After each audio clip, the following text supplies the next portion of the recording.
मेरे प्यारे दोस्तों, कैसे हैं आप सभी। स्वागत है आपका मेरे YouTube channel top tech classes में। तो बच्चों, अपन ने जनरल साइंस के जो आरआरबी के अंदर जितने प्रीवियस एग्जाम के अंदर जितने भी क्वेश्चन आए हैं उसकी एक न्यू सीरीज स्टार्ट की है। वो सीरीज अपन ने कल से स्टार्ट की थी और कल अपन ने क्वेश्चन देखे थे 1 से लेके 20 तक। ओके, कल अपन ने क्वेश्चन देखे थे 1 से लेके 20 तक। एक एक क्वेश्चन को एकदम अच्छे से एक्सप्लेन किया था और अपने 4 ऑप्शन थे, उन चारों को पोस्टमार्टम करके अपना आंसर क्लिक किया था कि कौन सा ऑप्शन अपना आंसर है, और वो आंसर है तो वो क्यों है आंसर। इस टाइप से उन्होंने देखे थे, फॉर्मूलेज देखे थे, कुछ विमाइश देखी थी, कुछ अपने वो जो मात्रक है अपने वो देखे थे। एक जैसे रजिस्टिविटी था, प्रतिरोधकता, उसका फॉर्मूला था R=ρL/A। इसको एक्सप्लेन किया था कि किस तरीके से हम रजिस्टेंस निकालेंगे, किस तरह से हम रजिस्टिविटी निकालेंगे। इसको देख के अपने ऑप्शन को एलिमिनेट करके अपने आंसर क्लिक किया था। ओके, अब देखो, आपने कल का सेशन लगाया, आशा करता हूँ कि आपको समझ में आया होगा। अब आगे कंटिन्यू अपन फिजिक्स को इस तरीके से सॉल्व करेंगे। देखिए, अगर आपने एक बार ये सेशन देख लिया ना, उसके बाद आपको फिजिक्स में बार बार पढ़ने की ज़रूरत नहीं पड़ेगी। देखो, साथ में अपन क्या करेंगे, एक तो अपने यहाँ पे सीधे प्रीवियस ईयर के क्वेश्चन देखेंगे। सबसे इम्पोर्टेंट बात क्या है, सबसे इम्पोर्टेंट बात है अपने प्रीवियस ईयर के क्वेश्चन करेंगे। फालतू के जो क्वेश्चन हैं वो अपन नहीं करेंगे, जो भी एग्ज़ाम में आए हुए हैं क्वेश्चन वो ही अपने डिस्कस करेंगे। पहली बात, जो भी अपने क्वेश्चन डिस्कस करेंगे उसके अंदर 4 ऑप्शन होंगे, उन चारों ऑप्शन को अपने पोस्टमार्टम करेंगे। ठीक है, चारों ऑप्शन को पोस्टमार्टम करेंगे तो उसके अपने थ्योरी भी पढ़ेंगे, कॉन्सेप्ट भी पढ़ेंगे, फॉर्मूले भी पढ़ेंगे। इससे क्या होगा, अपना कॉन्सेप्ट भी क्लियर होगा और अपने जो क्वेश्चन हैं प्रीवियस ईयर के वो भी अपने क्लियर होंगे। ये जो बुक है अपनी यूथ कंपटीशन टाइम्स की, जो आरआरबी 2024 की जो बुक है, ये कंप्लीट सोल्व करवाऊंगा मैं इसी चैनल के ऊपर, इसी प्लेटफॉर्म पर, इसी सीरीज़ के अंदर।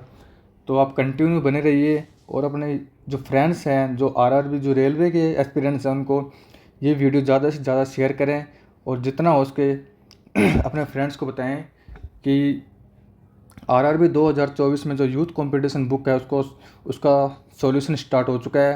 क्योंकि अब अपने एग्ज़ाम बहुत ही पास आ चुके हैं। जैसे अब आरआरबी एनटीपीसी की वैकेंसी है जो जुलाई के अंदर उसका नोटिफिकेशन आने की संभावना है। उसके बाद आरआरबी जेई की वैकेंसी आने वाली है। सब के अंदर इंपॉर्टेंट पार्ट है, जो अपन जनरल साइंस का जो पार्ट है ये बहुत ज़्यादा इंपॉर्टेंट है। ठीक है, अब जैसे अपना नोटिफिकेशन नोटिस आया हुआ है कि जो आरआरबी ग्रुप डी की आरआरसी ग्रुप डी है जो अपने दिसंबर के अंदर वैकेंसी आएगी। आरआर ग्रुप डी और एनटीपीसी के लिए अपने जब तक ये वैकेंसी आएगी तब तक अपने क्या करेंगे, ये बुक है जो ये बुक कंप्लीट कर चुके होंगे। जब तक ये वैकेंसी आएगी उसके बाद भी अपने को कम से कम 2-3 महीने मिलेंगे फर्स्ट CPT 1 होने के लिए। फिर उसके बाद रिजल्ट आएगा, फिर CPT 2 होगा, तब तक अपने एक बार और रिवीजन कर लेंगे। तो मेरा मतलब ये है कि जो अपने जनरल साइंस का जो भी क्वेश्चन रहेगा वो ऐसा नहीं होना चाहिए कि हमने पढ़ा हुआ नहीं है। अगर टॉप टेक क्लासेस से आपने जनरल साइंस जो फिजिक्स के चैप्टर अपने क्लियर करेंगे, उससे अगर क्वेश्चन आएगा पेपर में तो आपको ऐसा नहीं लगेगा कि मैंने टॉप टेक क्लासेस से फिजिक्स के लेक्चर लगाए थे और मेरे क्वेश्चन सॉल्व नहीं हो रहे। अगर आप ये सेशन कंप्लीट देखोगे तो इसकी गारंटी मेरी है कि आपका एक भी क्वेश्चन ऐसा नहीं आपको एक भी क्वेश्चन ऐसा नहीं लगेगा कि ये मैंने पढ़ा नहीं हुआ और इसका आंसर मुझे पता नहीं है। अगर आप क्वेश्चन को हैंडल करना सीख गए तो ये मान लेना कि आप कम से कम लाखों स्टूडेंट से आगे निकल चुके हो। अब ज़्यादा देरी ना करते हुए हम सेशन स्टार्ट करते हैं। कल अपन ने क्वेश्चन किए थे 1 से 20 तक। ओके स्टूडेंट्स, आज अपन बात करते हैं क्वेश्चन नंबर 21 की। क्वेश्चन नंबर 21,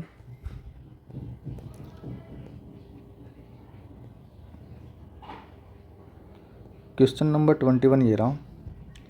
क्वेश्चन नंबर 21 क्या बोल रहा है कि विद्युत आवेश का SI मात्रक क्या है। सबसे पहले देखो, विद्युत आवेश क्या होता है। जिसका विद्युत आवेश का SI मात्रक क्या है, कूलाम। सिंपल सा याद रखो, विद्युत आवेश का SI मात्रक क्या है, कूलाम। वोल्ट किसका मात्रक है, विभव का मात्रक क्या है, वोल्ट।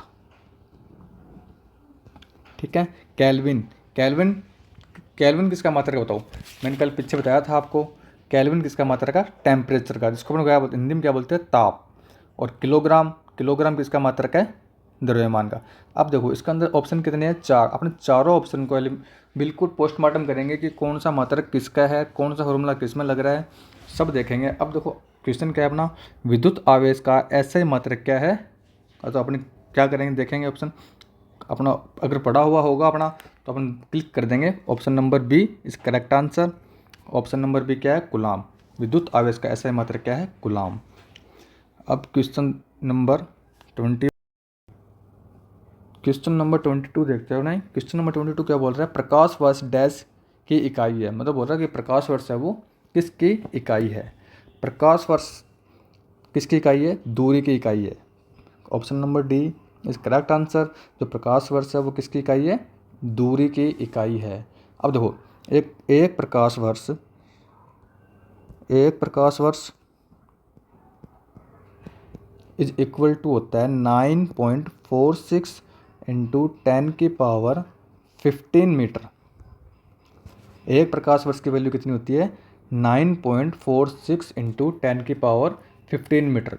अब देखो नोट लगा के पॉइंट लिखो एक, कि जो दूरी मापने की जो सबसे बड़ी इकाई है, सबसे बड़ी इकाई कौन सी है दूरी मापने की? पारसेक। इंपॉर्टेंट क्वेश्चन है, क्वेश्चन आता है एग्जाम के अंदर कि दूरी मापने की सबसे बड़ी इकाई कौन सी है? पारसेक। अब याद रखना कि एक पारसेक बराबर क्या होता है? एक पारसेक बराबर होता है 3.26 इंटू प्रकाश वर्ष। एक प्रकाश वर्ष 26 इंटू 3.26 इंटू प्रकाश वर्ष। ओके, प्रकाश वर्ष। एक पारसेक की वैल्यू क्या होती है? 3.26 इंटू प्रकाश वर्ष, या इसको लिख सकते हैं अपने 3.0808 इंटू 10⁻16 मीटर। ओके। अब देखो क्वेश्चन नंबर 23 की बात करते हैं अपने। क्वेश्चन नंबर 23 क्या बोल रहा है?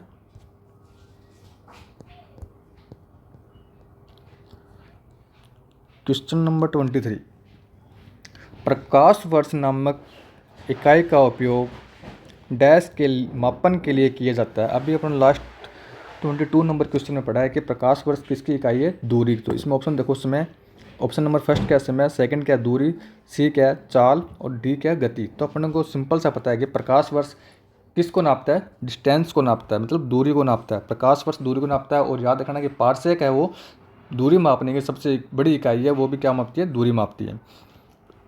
अब देखो क्वेश्चन नंबर 24। क्वेश्चन नंबर 24 क्या बोल रहा है कि प्रतिरोध की एसआई यूनिट क्या है? अपने लास्ट 1 से 20 क्वेश्चन के अंदर कल डिस्कस किया था कि प्रतिरोध की एसआई यूनिट क्या है? ओम। प्रतिरोध की एसआई यूनिट क्या है? ओम। अब देखो कूलाम किसकी यूनिट है? आवेश की। कूलाम किसकी यूनिट है? जो कूलाम अपना ऑप्शन है वो, ये कूलाम किसकी यूनिट है? आवेश की। ठीक है। जूल किसकी यूनिट है? कार्य की और ऊर्जा की। कार्य और ऊर्जा की जो यूनिट होती है वो सेम होती है, और विमा भी सेम होती है। याद रखना कि कार्य और ऊर्जा के जो यूनिट सेम होती है, और जो विमा होती है वो भी सेम होती है। अब न्यूटन, बात करते हैं न्यूटन किसका मात्रक है? बल का। ओके। अब देखते हैं क्वेश्चन नंबर 25। क्वेश्चन नंबर 25 क्या बोल रहा है? किस भौतिक राशि का मात्रक ओम है? देखो क्वेश्चन वही है, लेकिन बस रिपीट हो के लैंग्वेज चेंज हो के अलग अलग वैकेंसीज के अंदर पूछा हुआ क्वेश्चन है। जैसे देखो किस भौतिक राशि का मात्रक ओम है। अब पीछे क्या पूछा था? प्रतिरोध का मात्रक कौन सा है। अब इसमें क्या पूछ लिया कि किस भौतिक राशि का मात्रक ओम है। बात तो वही है, लेकिन अपन को याद होना चाहिए कि ओम किसका मात्रक है? रेजिस्टेंस का। तो option number first is correct answer. प्रतिरोध का मात्रक क्या है? ओम। और आवेश का मात्रक क्या है? बताया था मैंने पिछले क्वेश्चन में। पर आवेश का मात्रक क्या है? कूलाम। विभवांतर का मात्रक क्या है? विभव। जो भी अपने एक मतलब एक चालक है, उसके जो दो पॉइंट है ए और बी, ये दो को चालक है ए और बी, इसके बीच ए पर वोल्टेज कितना है? V1, बी पे वोल्टेज कितना है? V2। इन दोनों का जो डिफरेंस है उसको क्या बोलते हैं अपने? विभव का अंतर। उन विभव का अंतर का वो मात्रक क्या है? Voltage, volt. अब देखो ऑप्शन नंबर डी क्या बोल रहा है? धारा। धारा किसका मात्रक है? धारा का मात्रक क्या है? एम्पियर। धारा का मात्रक क्या है? एम्पियर। ओके। अब देखो क्वेश्चन नंबर देखते हैं अपने 26 क्या बोल रहा है कि किसी पिंड पर लगाए गए बल द्वारा किया गया कार्य पिंड द्वारा बल के दिशा में तय की गई दूरी और लगाए गए बल की मात्रा के गुणनफल के बराबर होता है। ठीक है, तो यदि निम्नलिखित में से कौन सी कार्य की इकाई नहीं है? क्वेश्चन देखो, सिर्फ इसके अंदर लैंग्वेज है, बाकी क्वेश्चन के अंदर कुछ भी नहीं है। अगर आपको कार्य के बारे में अगर नॉलेज है तो ये क्वेश्चन बिल्कुल सिंपल है। देखो चलो बात करते हैं अपने, ये अपना क्या है? ये क्या है अपना? कोई पिंड है या कोई वस्तु है। इसको अपने यहाँ से फोर्स लगाया इधर से। अब फोर्स लगाने के बाद क्या होगा?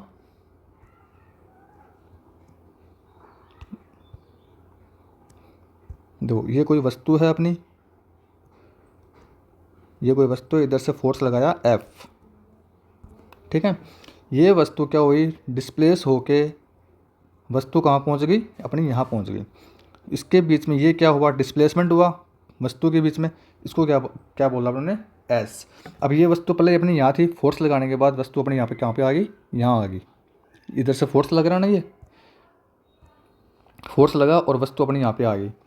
ठीक है, तो वस्तु के ऊपर लगाया गया बल और उसके बीच जो डिस्टेंस है, क्या लिखा? किसी पिंड पर लगाए गए बल द्वारा किया गया कार्य। अब देखो ये पिंड है, जो वस्तु है, अपने इसके ऊपर फोर्स लगाया, तो इसने थोड़ा सा डिस्प्लेसमेंट हो गया, कार्य कर दिया। तो W बराबर क्या हो गया? बल गुणा जो ये विस्थापन हुआ है, बल गुणा विस्थापन। ये क्या है? इसका फॉर्मूला है किसका? कार्य का। अब अपन को पता लग गया कि कार्य का फॉर्मूला क्या है? बल गुणा विस्थापन। बल गुणा विस्थापन के बाद क्या करेंगे? W बराबर F गुणा S। अब इतना पता लग गया कि W का जो फॉर्मूला है अपना वर्क का फॉर्मूला क्या है? F गुणा S। F को क्या बोल रहे हैं अपने? बल। और S को क्या बोल रहे हैं अपने? डिस्प्लेसमेंट या विस्थापन। अब F का फॉर्मूला क्या होता है? द्रव्यमान गुणा त्वरण। F बराबर क्या होता है? द्रव्यमान गुणा त्वरण। अब F की जगह क्या लिख दिया हमने? ma। अब हमको पता है कि द्रव्यमान का जो ऐसे मात्रक है उसको क्या लिखते हैं अपने? किलोग्राम। जो त्वरण है, त्वरण का मात्रक क्या है? अपना पीछे याद किया था अपने, मीटर पर सेकंड स्क्वायर। ओके।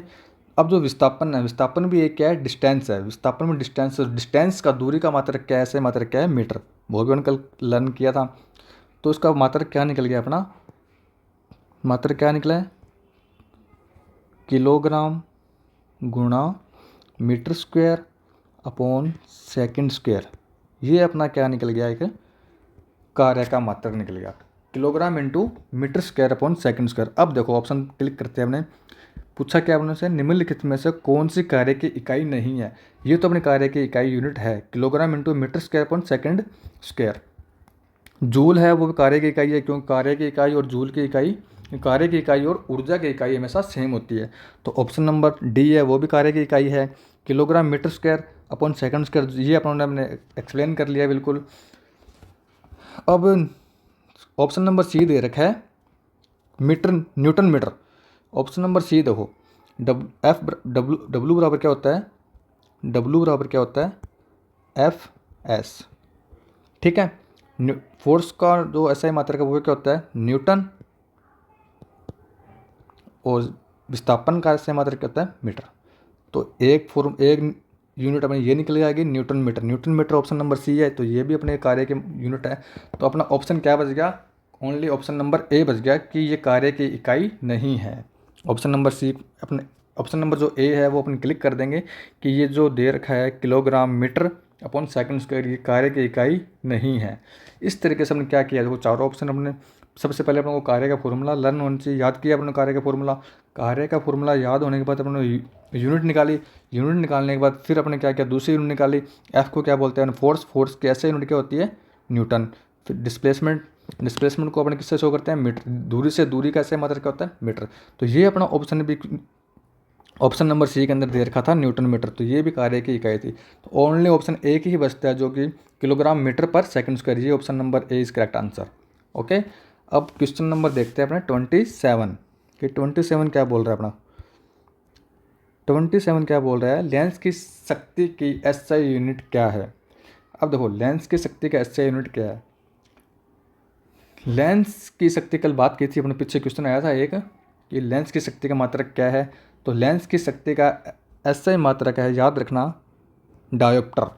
लेंस की शक्ति का एसआई मात्रक क्या है, डायोप्टर, जिसको अपन किससे डिनोट करते हैं, डी से डिनोट करते हैं। पढ़ोगे देखो इसको कि लेंस की फोकस दूरी के व्युत्क्रम, लेंस की जो फोकस दूरी होती है उसके व्युत्क्रम को क्या बोलते हैं अपने, पावर ऑफ लेंस, लेंस की क्षमता बोलते हैं। पावर ऑफ लेंस, जो फोकस दूरी होती है उसके व्युत्क्रम को क्या बोलते हैं, लेंस की क्षमता बोलते हैं। यदि किसी लेंस की क्षमता दूरी f मीटर में है तो उसका क्षमता का फॉर्मूला क्या होगा। ये फॉर्मूला भी कभी कभी एग्जाम के अंदर सीधा पूछ लेते हैं कि जो लेंस की जो क्षमता मापने के लिए जो अपने फॉर्मूला यूज करते हैं वो किस टाइप का होता है। ऑप्शन आते हैं P equal to 1/f, F equal to 1/P, P equal to F into S, कुछ भी 4 ऑप्शन दे देते हैं, लेकिन उसके अंदर एक ऑप्शन क्या होता है, P is equal to 1/f। तो अपन को ये क्लिक करना होता है। अब अपना क्वेश्चन क्या था कि लेंस की शक्ति की SI इकाई क्या है। तो लेंस की शक्ति की SI इकाई क्या है, डायोप्टर। ठीक है, अब बात करते हैं अपने क्वेश्चन नंबर 28 की। देखो बच्चों, अगर आपको एक नोटबुक लगा लो, जो भी मैं इंपॉर्टेंट चीज़ बताता हूँ, जैसे फॉर्मूला बताता हूँ वो आप लर्न करो, एक नोटबुक में लगा के फॉर्मूले लिख लो, साथ में कॉन्सेप्ट लिख लो, जिससे आपकी फिजिक्स की आपको अलग से थ्योरी की क्लास नहीं लगानी पड़ेगी। साथ में इससे अपन डबल बेनिफिट होगा, एक तो अपनी थ्योरी भी क्लियर होएगी और प्रीवियस ईयर में जितने भी क्वेश्चन आ रखे हैं वो अपने, जो भी रेलवे में क्वेश्चन आ रखे हैं ना, वो सब अपन डिस्कस करेंगे यहाँ पे। ओके, अब देखो क्वेश्चन नंबर देखते हैं 28। 28 क्या बोल रहा है, 28 क्वेश्चन नंबर 28। क्वेश्चन नंबर 28 से पहले अपने देखते हैं जो लेंस की बात की थी अपने ने। अब इसके अंदर देखो, एक तो होता है निकट दृष्टि दोष, निकट दृष्टि दोष होता है। क्वेश्चन नंबर 27 की बात कर रहे हैं। एक होता है दूर दृष्टि दोष, पढ़ा हुआ है आप लोगों ने, दूर दृष्टि दोष, और एक होता है जरा दृष्टि दोष।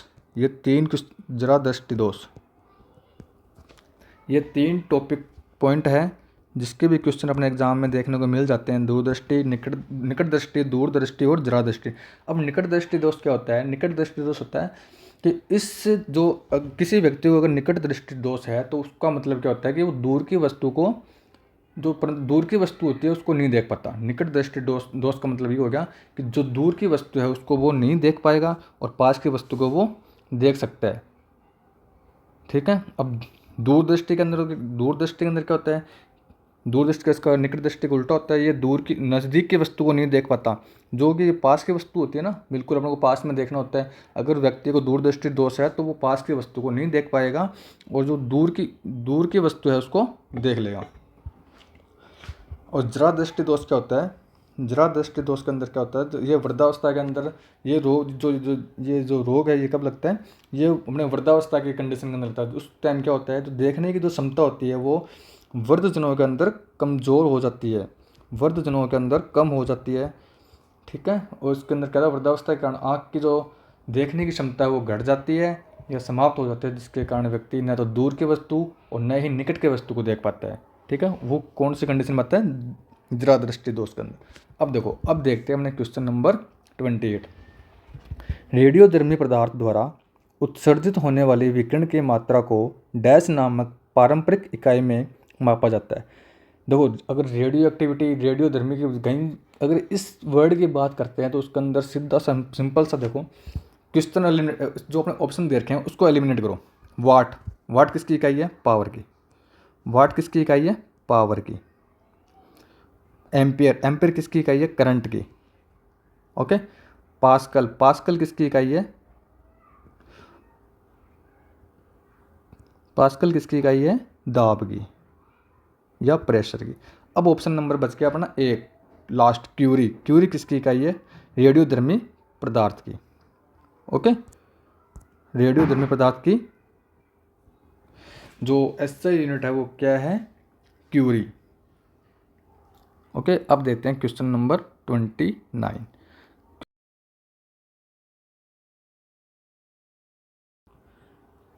अब देखते हैं क्वेश्चन नंबर 29 क्या बोल रहा है कि उद्योग में शक्ति की इकाई है। उद्योग में शक्ति की इकाई कौन सी है? सिंपल सा देखो, क्वेश्चन नंबर जो 29 है, अपने जो कोई उद्योग है उसके अंदर अपने जो मोटर लगी होती है, अपन क्या बोलते हैं कि कितनी एचपी की मोटर है ना, बोलते हैं ना कि जो अपने कारखानों में जो मोटर यूज़ करते हैं, या थर्मल पावर प्लांट में जो मोटर यूज़ करते हैं, या जो अपने घर पे जो पानी की सप्लाई के लिए जो मोटर यूज़ करते हैं, अपने बोलते हैं ना ये कितने एचपी की मोटर है। तो एचपी मतलब हॉर्स पावर। जो उद्योग में शक्ति की इकाई कौन सी है, उसके जो कौन सी इकाई, जो कौन सी मोटर यूज़ करते हैं अपने अश्व शक्ति की, तो उसको बोलते हैं अपने कि जो इकाई कौन सी है इसकी, अश्व शक्ति। Option number D is correct answer. अब देखो इसमें लिखा है कि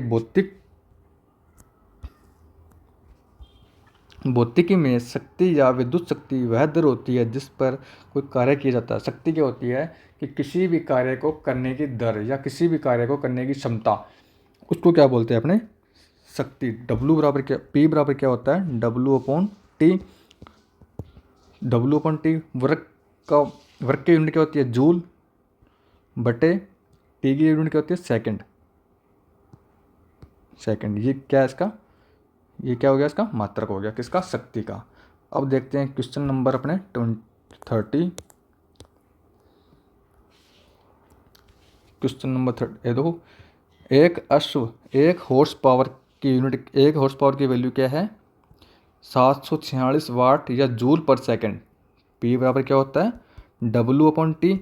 डब्ल्यू क्या बोलते हैं अपने, कार्य की यूनिट क्या होती है, जूल बटे सेकंड। ये देखो जूल बटे सेकंड। एक हॉर्स पावर की जो वैल्यू है वो क्या होती है, 746 वाट या जूल पर सेकंड। ओके, अब देखते हैं क्वेश्चन नंबर 30। कार्य करने की दर को शक्ति कहा जाता है। तो शक्ति की इकाई क्या है, देखो क्वेश्चन सेम ही है, बस अपना वो बस जो लैंग्वेज है वो थोड़ी सी घुमा देते हैं ताकि जो स्टूडेंट है वो परेशान हो जाए। बस एग्जामिनर का इतना ही मोटिव होता है कि एक स्टूडेंट को पजल करना है। क्वेश्चन वही होते हैं, पावर का कार्य, शक्ति, ऊर्जा, जूल हो गया, क्या हो गया, और जो त्वरण, वेग, बल, सब यही ही क्वेश्चन आएंगे। बस थोड़ा सा क्या है कि लैंग्वेज को ये घुमा देते हैं। अब देखो क्वेश्चन नंबर 30 क्या बोल रहा है, कार्य करने की दर को शक्ति कहा जाता है। सर शक्ति की इकाई क्या है, शक्ति की इकाई क्या, अपन को सबको पता है कि शक्ति की इकाई क्या है, वाट। ओके, अब देखो क्वेश्चन नंबर 31। ध्वनि को मापने के लिए कौन से यूनिट का उपयोग किया जाता है। ध्वनि को मापने के लिए क्या, ध्वनि को मापने के लिए जो अपन डेसिबल है, डेसिबल यूनिट का यूज़ किया जाता है ध्वनि को मापने के लिए। ओके, अब तो ध्वनि को मापने के लिए डेसिमल यूनिट का उपयोग किया जाता है। विश्व स्वास्थ्य संगठन के अनुसार, जो WHO के अनुसार जो 45 डेसिबल की जो यूनिट है वो ध्वनि, जो 45 डेसिबल की जो ध्वनि है वो मानव के लिए एकदम सर्वोत्तम है। ठीक है, WHO के अनुसार जो 76 डेसिबल से अगर कोई अपनी 76 डेसिबल से ऊपर की अगर तीव्रता की जो अपनी ध्वनि है वो मानव स्वास्थ्य के लिए क्या बोल रहा है, WHO ने क्या बोल रहा है कि वो हानिकारक है। जो 75 डेसिबल से अगर ऊपर की ध्वनि पर कानों के कान तक जाएगी तो वो अपने लिए क्या है, एक हानिकारक है।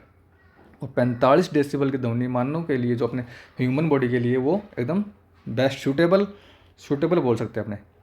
ओके, अब देखते हैं क्वेश्चन नंबर 32। क्वेश्चन नंबर 32 क्या बोल रहा है, ध्वनि की माप की यूनिट क्या है। देखो फिर क्वेश्चन वही आया है, RRB NTPC 18 अप्रैल 2016 शिफ्ट क्या है, सेकंड है, तो फर्स्ट स्टेज का एग्जाम था उसके अंदर फिर वही क्वेश्चन रिपीट होकर आ गया कि ध्वनि की माप की यूनिट क्या है। ध्वनि की माप की यूनिट अभी अपनों ने डिस्कस किया है, option number B correct answer. Question number 33 देखो, ध्वनि प्रदूषण को डैश के पदों के अनुसार मापा जाता है। फिर क्वेश्चन नंबर वही जाएगा, ध्वनि की प्रदूषण, जहाँ भी ध्वनि की बात आएगी वहाँ पे अपने ध्वनि को किससे मापते हैं, अपने डेसिबल से। सिंपल क्वेश्चन है, बस थोड़ा सा अपने को क्वेश्चन पढ़ने का तरीका आना चाहिए और जो भी अपने को ऑप्शन दे रखा है उस ऑप्शन को एलिमिनेट करना आना चाहिए। फिजिक्स में सिर्फ इतना ही फंडा है। अब 4 ऑप्शन दे रखे हैं, वो चारों ऑप्शन एकदम पजल करने वाले होंगे। अब उसमें से अपने को थोड़ा सा नॉलेज होनी चाहिए कि फिजिक्स के बारे में, कि अपने को ऑप्शन कैसे एलिमिनेट करने हैं। अब देखो अपने ऑप्शन एलिमिनेट करते हैं, वाट। अब उन्हें पता है कि वाट किसकी यूनिट है, शक्ति की यूनिट है, पावर की यूनिट है। पास्कल हमने पीछे क्वेश्चन में पढ़ा है कि पास्कल किसकी यूनिट है, दाब की यूनिट है। हर्ट्ज किसकी यूनिट है, तरंग दैर्ध्य की, जब फ्रीक्वेंसी की, तीव्रता की ऐसा यूनिट है हर्ट्ज। ओके, अब देखते हैं क्वेश्चन नंबर 34।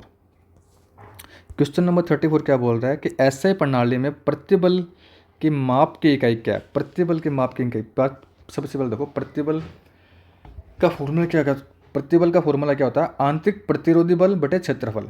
सिंपल देखो, बल क्या होता है, बल का फॉर्मूला क्या होता है, बल क्या होता है,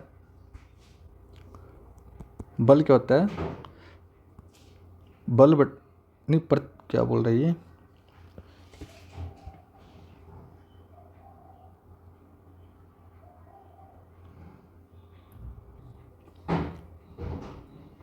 ऐसे प्रणाली में प्रतिबल की माप इकाई क्या है। देखो क्वेश्चन क्या बोल रहा है, ऐसे प्रणाली में प्रतिबल की माप इकाई क्या है। प्रतिबल का फॉर्मूला क्या होता है, आंतरिक प्रतिरोधी बल बटे क्षेत्रफल।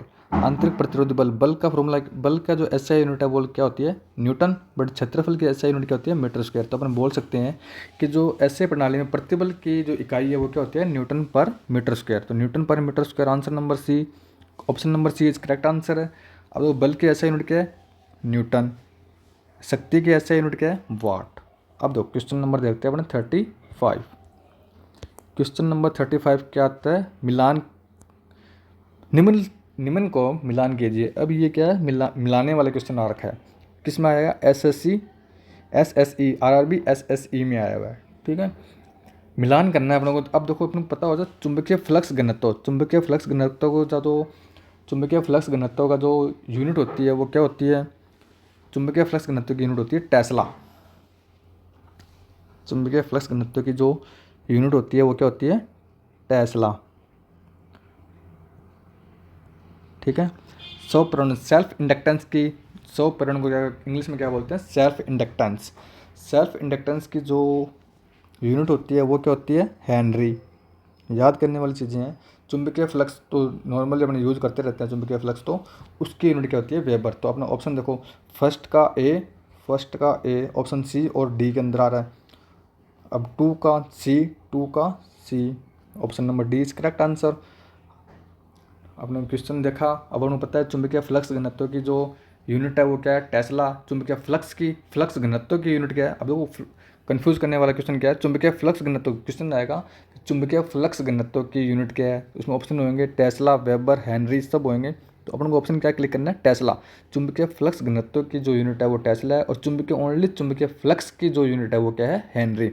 और सेल्फ इंडक्टेंस जो सौ प्रेरण हिंदी में बोलते हैं उसको, उसकी यूनिट क्या है, हेनरी। और जो चुंबकीय फ्लक्स है उसकी यूनिट क्या है, वेबर।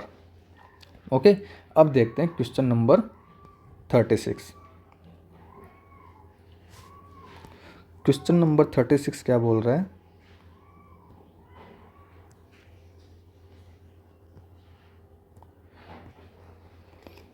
क्वेश्चन नंबर 36 बोल रहा है अपवर्तनांक का मात्रक क्या है।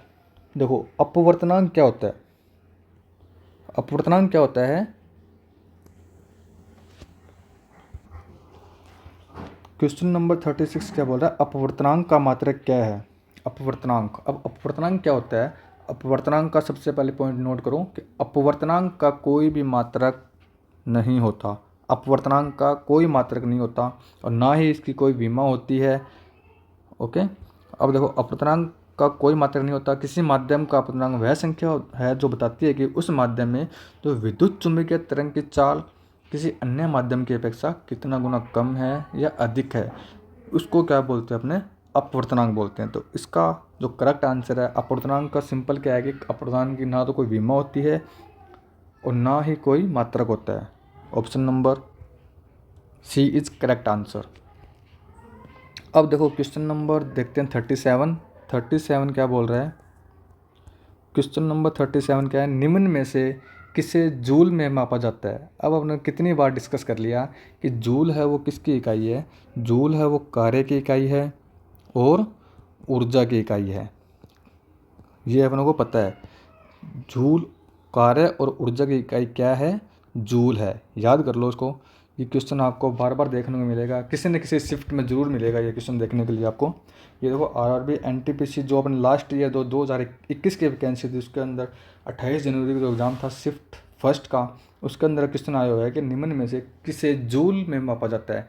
तो उसको अपन क्या बोलेंगे, अपनों को नॉलेज होनी चाहिए कि जूल किसकी इकाई है, कार्य की। और कार्य की इकाई और जूल की इकाई दोनों क्या होती है, सेम होती है। अगर इनकी जो यूनिट है वो सेम है तो इसके अपने पता होना चाहिए कि इसकी यूनिट सेम है तो उसकी विमा भी सेम होगी। ठीक है। तो अब इसको में क्या बोलेंगे, निम्न में से किसे जूल में मापा जाता है? ऊर्जा। ऊर्जा इज करेक्ट आंसर। अब देखते हैं क्वेश्चन नंबर 38। क्वेश्चन नंबर 38 क्या बोल रहा है?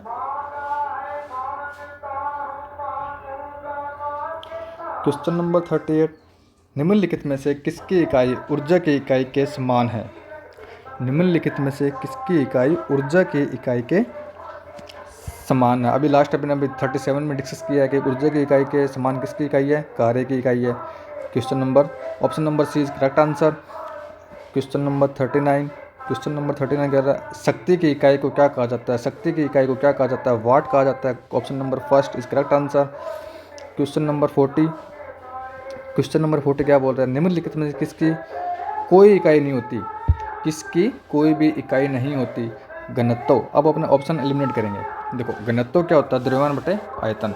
तो इसकी जो इकाई होगी, द्रव्यमान को क्या लिख सकते हैं अपने? किलोग्राम, बटे आयतन को क्या लिखेंगे? Metre cube. तो ऑप्शन नंबर फर्स्ट तो इसकी जो इकाई होती है विस्थापन, विस्थापन की इकाई क्या होती है? मीटर, क्योंकि ये इसमें भी डिस्टेंस होती है, दूरी होती है। दाब का क्या होता है? दाब क्या होता है? बल बटे क्षेत्रफल। दाब क्या होता है? बल बटे क्षेत्रफल। अब बल की इकाई क्या होती है? न्यूटन बटे मीटर स्क्वायर। इसको क्या बोल सकते हैं अपने? न्यूटन बटे मीटर स्क्वायर। ये किसकी इकाई है? ये होती है दाब की इकाई। दाब की इकाई क्या है? न्यूटन बटे मीटर स्क्वायर। इसकी भी इकाई है। तो अपना ऑप्शन बच गया ओनली बी। तो इसकी इकाई नहीं है कि किसकी इकाई नहीं है? सापेक्षिक घनत्व की इकाई। ना तो इकाई ना तो यूनिट होती है, ना ही इसकी विमा होती है। एक तो देखो अपने पढ़ा था आवर्धन। आवर्धन की ना तो कोई यूनिट है, ना कोई विमा है।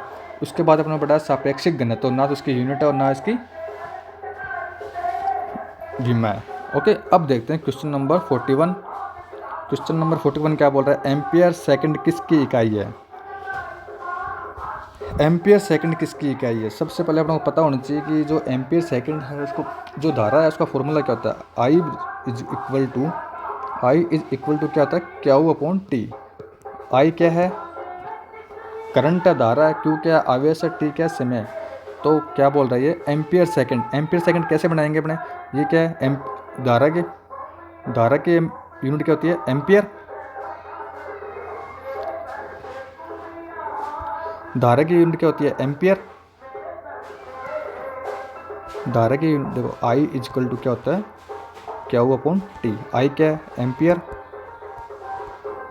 बराबर क्यू क्या है? कूलाम या आवेश, और समय की यूनिट क्या होती है? सेकंड। अब देखो क्वेश्चन क्या बोल रहा है अपना? Ampere second. तो एम्पियर सेकंड क्या लिखेंगे अपने? एम्पियर सेकंड की इकाई क्या होगी? कूलाम। अब अपने को अगर फॉर्मूला याद था कि क्यू बराबर आई बराबर क्या होता है? आई बराबर क्या होता है? Q upon T. इससे अपने क्या निकाल लिया? एम्पियर सेकंड किसकी इकाई है? एम्पियर सेकंड किसकी इकाई है? आवेश की। कूलाम किसका? कूलाम किसका ऐसा ही मतलब होता है आवेश का। ठीक है। अब हम बोल सकते हैं कि जो एम्पियर सेकंड है वो किसकी इकाई है? आवेश की। Option number first is correct answer. अब देखते हैं हमने question number 42। Question number 42, gallon सामान्यतः इस्तेमाल किया जाता है। गैलन किसके लिए? अब एक गैलन किसके लिए यूज़ किया जाता है? आयतन के माप के लिए। Option number C is correct answer. एक गैलन की जो माप होती है वो क्या होती है? 3.785 लीटर होता है। 3.785 लीटर होता है जो एक गैलन की मेजरमेंट होती है। क्वेश्चन नंबर 43 के अनौपचारिक रूप से खगोलीय दूरी को व्यक्त करने के लिए लंबाई की कौन सी इकाई का उपयोग किया जाता है? कौन सी इकाई का उपयोग किया जाता है? बताओ, कौन सी इकाई का उपयोग किया जाता है? ऑप्शन नंबर इसका आंसर होएगा सी, प्रकाश वर्ष। ठीक है, प्रकाश वर्ष इज करेक्ट आंसर। प्रकाश वर्ष दूरी को मापने के लिए यूज करते हैं। प्रकाश वर्ष हो गया, पार्सेक हो गया, ये सब किसको मापते हैं? दूरी को मापता है।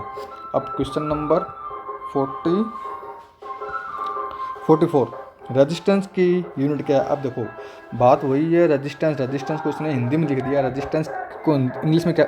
इंग्लिश में लिखा हुआ है रेजिस्टेंस, हिंदी में क्या बोलते हैं इसको? प्रतिरोध। प्रतिरोध की एसआई यूनिट क्या है? ओम। करेक्ट आंसर क्या हो गया? ओम। एम्पियर किसकी यूनिट है? विद्युत धारा की। वोट किसकी यूनिट है? शक्ति की। ओम किसकी यूनिट है? रेजिस्टेंस की या प्रतिरोध की। वोल्ट किसकी यूनिट है? विभवांतर की या विभव की। अब क्वेश्चन नंबर 45, क्वेश्चन नंबर 45 क्या बोल रहा है, दबाव की एसआई यूनिट क्या है। दबाव या दाब या प्रेशर की एसआई यूनिट क्या है। ये देखो सिंपल सा क्वेश्चन है, दबाव की एसआई यूनिट क्या है। दबाव मतलब दाब, दाब किसको बोलेंगे अपने। दाब का फॉर्मूला क्या होता है, बल बटे क्षेत्रफल। दाब की एसआई, दाब का फॉर्मूला क्या है, बल बटे क्षेत्रफल। बल को कैसे डिनोट करते हैं, न्यूटन से। क्षेत्रफल को किससे डिनोट करते हैं, मीटर स्क्वायर से। अब देखो अपना ऑप्शन, न्यूटन पर मीटर स्क्वायर, न्यूटन प्रति वर्ग सेंटीमीटर स्क्वायर, गलत है, ठीक है। उसके बाद देखो ऑप्शन क्या है,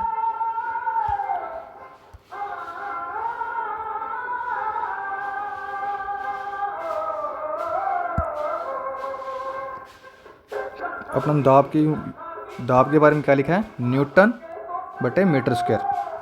ऑप्शन देखो फर्स्ट, न्यूटन प्रति वर्ग सेंटीमीटर, अपना क्या है, न्यूटन बटे metre square. Option number B क्या है, न्यूटन वर्ग मीटर, न्यूटन वर्ग मीटर, ये भी नहीं है, न्यूटन प्रति वर्ग मीटर है। Option number C is correct answer. ये मल्टीप्लाई में था ऊपर सीधा ही, इसका मतलब क्या है, न्यूटन। ऑप्शन नंबर बी का मतलब क्या है, न्यूटन इंटू मीटर स्क्वायर, और इसका मतलब क्या है ऑप्शन नंबर सी का, न्यूटन प्रति वर्ग मीटर। तो न्यूटन प्रति वर्ग मीटर इज करेक्ट आंसर। अब क्वेश्चन नंबर देखते हैं अपने 46। क्वेश्चन नंबर 46 क्या बोल रहा है, डैश डैश डैश पृथ्वी से लेकर सूर्य तक के अनुमानित दूरी की लंबाई की यूनिट क्या है। इसको जो सिंपल बिल्कुल याद रखने वाली चीज़ है ये, इसका ऑप्शन नंबर बी इस करेक्ट आंसर है। सूर्य पृथ्वी से लेकर सूर्य तक के अनुमानित दूरी की लंबाई की यूनिट क्या है, astronomical unit. Option number B is correct answer है।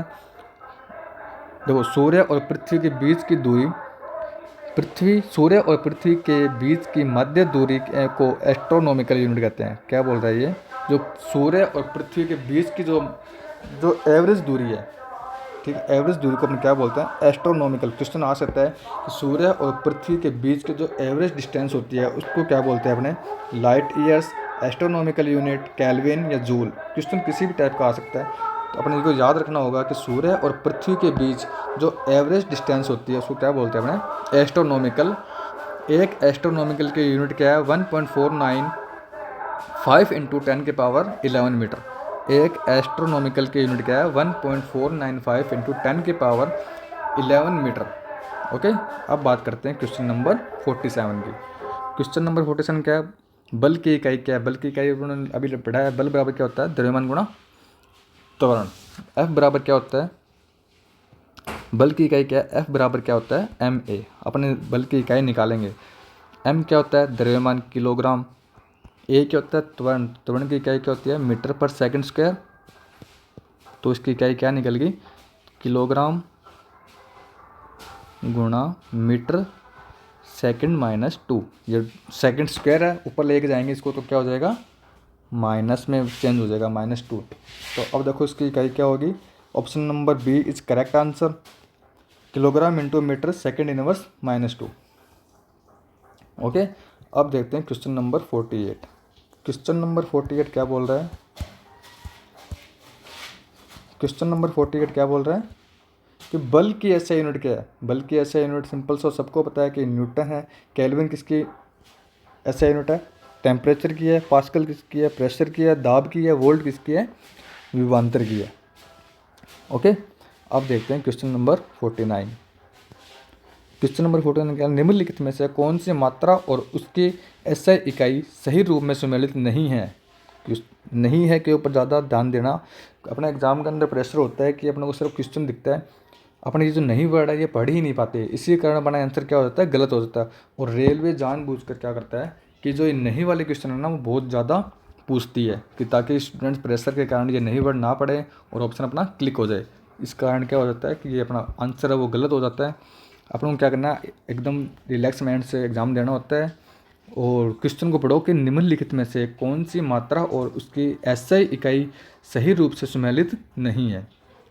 ओके, सही रूप से सम्मिलित नहीं है। फ्रीक्वेंसी की जो एसआई यूनिट है वो क्या होती है, हर्ट्ज होती है, ये तो सही है। मैग्नेटिक फ्लक्स की एसआई यूनिट ये नहीं होती। टेस्ला किसकी थी, चुंबकीय फ्लक्स घनत्व की।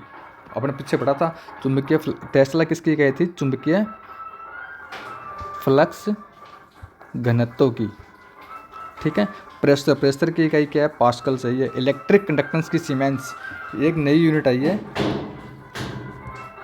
सीमेंस। इलेक्ट्रिक कंडक्टेंस की यूनिट क्या है? सीमेंस। याद कर लेना इसको। अपने क्वेश्चन क्या है कि इसकी निम्नलिखित में से कौन सी मात्रा और इसकी एसआई इकाई सही रूप से सम्मिलित नहीं है? Magnetic flux. Option number B is correct answer. अब देखते हैं क्वेश्चन नंबर 50। विस्थापन की एसआई यूनिट क्या है? ये क्वेश्चन देखो किसमें आया है? आरआरबी ग्रुप डी 2 नवंबर 2018 को जो शिफ्ट नंबर 3 थी उसके अंदर आया था कि विस्थापन की एसआई यूनिट क्या है। विस्थापन क्या होता है? एक जगह से दूसरी जगह के ऊपर जाने के बीच की जो डिस्टेंस है, विस्थापन क्या है? मान लो कोई वस्तु अपनी यहाँ पड़ी है, किसी ने फोर्स लगाया, यहाँ से वस्तु विस्थापित होकर यहाँ पहुँच गई, इसके बीच के डिस्टेंस क्या है? इसको क्या बोल रहे हैं अपने? विस्थापन नॉर्मली अपने बोल सकते हैं कि विस्थापन वो डिस्टेंस होती है जो सबसे शॉर्टेस्ट पाथ होता है। शॉर्टेस्ट पाथ को सिंपल एक लाइन में याद करना हो तो अपन क्या बोलेंगे? शॉर्टेस्ट पाथ, जो सबसे छोटा पाथ हो। मतलब जैसे अपनों को ये कोई अपनी ये ग्राउंड है, अपन A B C D, अब अपनों को A से चल के B चले, B से चल के C चले, C से D और D से वापस A आ गए। तो अब अपनों को देखो, एक तो अपन जा रहे हैं 5 मीटर, यहाँ गए 5 मीटर,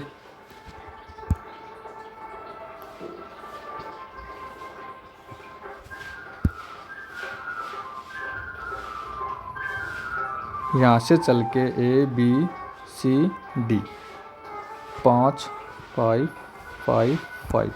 अब इसके अंदर अपन को पहुँचना कहाँ पे है? C पे पहुँचना। तो इसका डिस्टेंस कितनी है? 3। तो अगर अपना A से B जाएंगे, B से C जाएंगे तो अपना कितना डिस्टेंस लग रही है? 10 मीटर डिस्टेंस लग रही है। अगर अपना A से C से डायरेक्ट जा रहे हैं तो 3 मीटर का डिस्टेंस लग रही है। अपने बोल सकते हैं कि A से C में जाने के लिए अपना जो जितनी कम दूरी लगती है उसको क्या बोल सकते हैं अपने? विस्थापन। किसी भी दूरी को अगर कवर करना है, उसका सबसे छोटा पाथ कौन सा है, उसको क्या बोल रहे हैं अपने? विस्थापन। तो बच्चों आज की क्लास अपन यहीं क्वेश्चन नंबर 50 तक ही रखेंगे। आशा करता हूँ कि आपको आज का सेशन बहुत अच्छा लगा होगा। एक क्वेश्चन पढ़ा है उन्होंने, उसकी अच्छे से एक्सप्लेनेशन की है। साथ में आपके जो थ्योरी है वो भी आपके क्लियर हो रही है। एक क्वेश्चन का जो ऑप्शन है उसका भी अपने पोस्टमार्टम कर रहे हैं। जैसे मीटर है, विस्थापन किससे रिलेटेड है? दूरी से। तो दूरी का जो ऐसे मात्रक क्या होता है? दूरी का ऐसे मात्रक क्या होता है? मीटर। तो मीटर सिंपल से दो क्वेश्चन देखो, विस्थापन कैसे यूनिट क्या है? मीटर क्यों आया इसका आंसर? क्योंकि विस्थापन है वो दूरी से ही रिलेटेड है। दूरी का ऐसा मात्रक क्या है? विस्थापन। अब जितने पीछे कितने क्वेश्चन थे, रेजिस्टेंस हो गया, ठीक है, जैसे पावर होगी, एम्पियर हो गया, I/Q/T का फॉर्मूला अपने देखा।